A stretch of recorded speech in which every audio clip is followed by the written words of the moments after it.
నమస్కారం అండి, మీ అందరికీ శ్యామ్లాస్ కిచెన్కి స్వాగతం.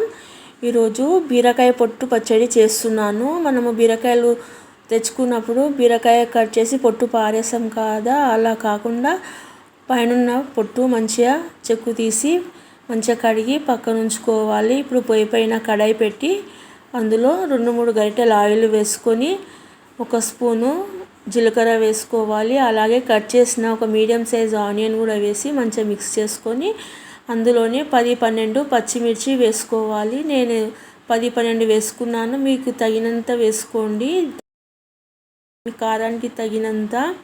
అలాగే మంచిగా మిక్స్ అయిన తర్వాత 1 స్పూను పసుపు వేసుకోవాలి. వేసి అందులోనే మనం ముందుగా పొట్టు తీసి పెట్టిన బీరకాయ పొట్టు తీసి అందులో వేసుకోవాలి. వేసుకొని మంచిగా మిక్స్ చేసి పచ్చివాసన పోయేంత వరకు వేయించుకోవాలి. ఈ బీరకాయ పొట్టు అందరూ పాడేస్తారు కదా, పచ్చడి చేసుకుంటే కూడా చాలా టేస్టీగా ఉంటుంది, హెల్త్ కూడా మంచిది. ఈ విధంగా మంచిగా ఫ్రై అయిన తర్వాత స్టవ్ ఆఫ్ చేసి అందులో ఒక 10 వెల్లుల్లి రెబ్బలు, కొద్దిగా కొత్తిమీర, తగినంత ఉప్పు వేసి మంచిగా ఒక మిక్సీ జార్లో వేసుకొని మంచిగా గ్రైండ్ చేసుకోవాలి. ఒక్క చుక్క కూడా నీళ్ళు పోయకూడదు. మంచిగా రుబ్బుకొని ఈ విధంగా ఒక బౌల్లోకి వేసుకోవాలి.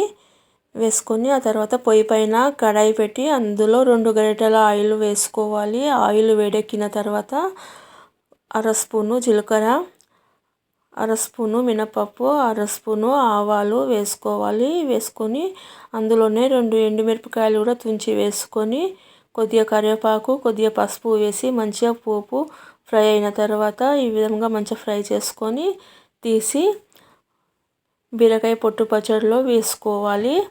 వేసుకొని మంచిగా మిక్స్ చేసుకోవాలి. అంతే, వేడి వేడి బీరకాయ పొట్టు పచ్చడి రెడీ. ఈ పచ్చడి రైస్లోకి బాగుంటుంది, జొన్న రొట్టె, గోధుమ రొట్టెలోకి కొద్దిగా పచ్చి నూనె పోసుకొని ఉల్లిపాయలు కట్ చేసి వేసుకొని మిక్స్ చేసుకొని తింటే కూడా చాలా టేస్టీగా ఉంటుంది.